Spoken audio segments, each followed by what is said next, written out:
Chapter 9. The first therefore also indeed had ordinances of service, and the sanctuary a worldly one. For a tabernacle was set up, the first, in which were both the candlestick and the table, and the exposition of the loaves, which is called holy. But after the second veil, a tabernacle which is called Holy of Holies, having a golden censer, and the ark of the covenant, covered round in every part with gold, in which were the golden pot that had the manna, and the rod of Aaron that had sprouted, and the tables of the covenant, and above, over it, the cherubim of glory, shadowing the mercy seat, concerning which it is not now the time to speak in detail. Verse 6. Now these things being thus ordered, into the first tabernacle the priests enter at all times, accomplishing the services. But into the second, the high priest only, once a year, not without blood, which he offers for himself and for the errors of the people. The Holy Spirit showing this, that the way of the Holy of Holies has not yet been made manifest, while as yet the first tabernacle has its standing, the which is an image for the present time, according to which both gifts and sacrifices, unable to perfect as to conscience him that worshipped, are offered, consisting only of meats and drinks and divers washings, ordinances of flesh, imposed until the time of setting things right.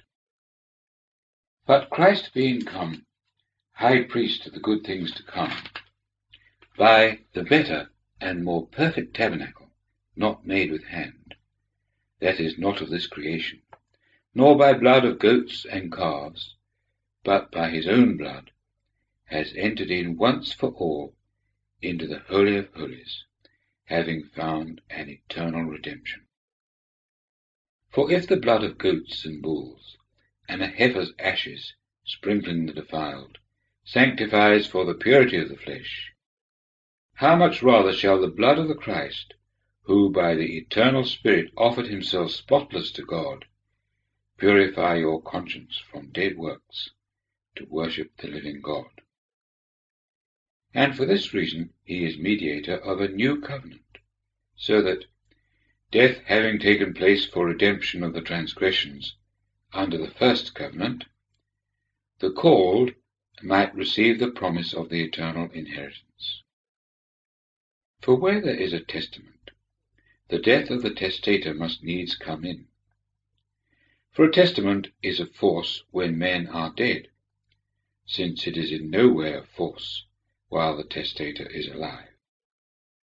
Whence neither the first was inaugurated without blood. For every commandment having been spoken according to the law by Moses to all the people, having taken the blood of calves and goats, with water and scarlet wool and hyssop, he sprinkled both the book itself and all the people, saying, This is the blood of the covenant which God has enjoined to you.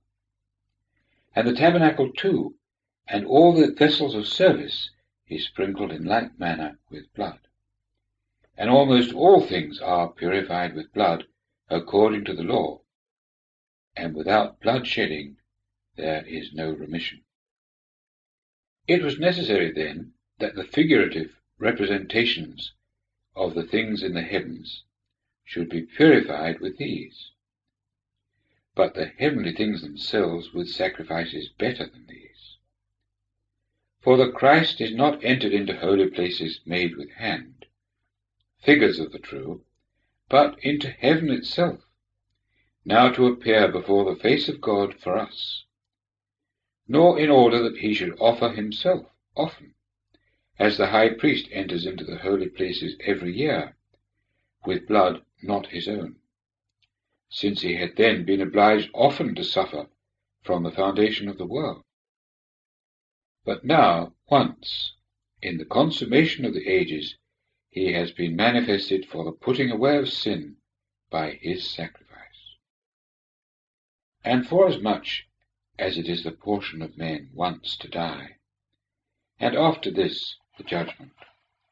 Thus the Christ also, having been once offered to bear the sins of many, shall appear to those that look for him the second time without sin for salvation.